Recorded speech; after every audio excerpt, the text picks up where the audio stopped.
120, 50. Very, very early in the morning in Peterhead, the biggest market for whitefish in the UK. I'm meeting skipper Aaron Brown, who runs the campaign group Fishing for Leave. Remember them? They organised the infamous flotilla during the referendum campaign.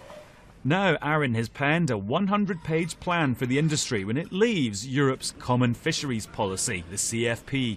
All this here is the same size of cod. That's a medium cod. First thing on his mind isn't fish, it's the Great Repeal Bill, which will copy EU law into British law.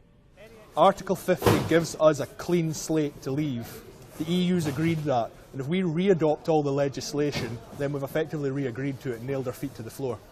So when the Great Repeal Bill happens, you want them to just kind of edit out all the fishing stuff? Yes, absolutely. Fishing needs to be exempted from the Great Repeal Bill or we'll still be in the CFP.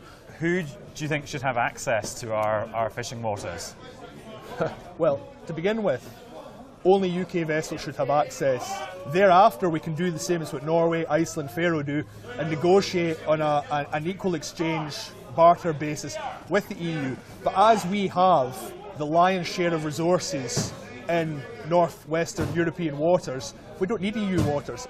So this is haddock, yeah? That was caught under a quota, all of this. What do you want to happen to quotas? Well, the government's got, when we get out of Europe, to scrap quotas. Quotas cause discards. We need to move to days at sea.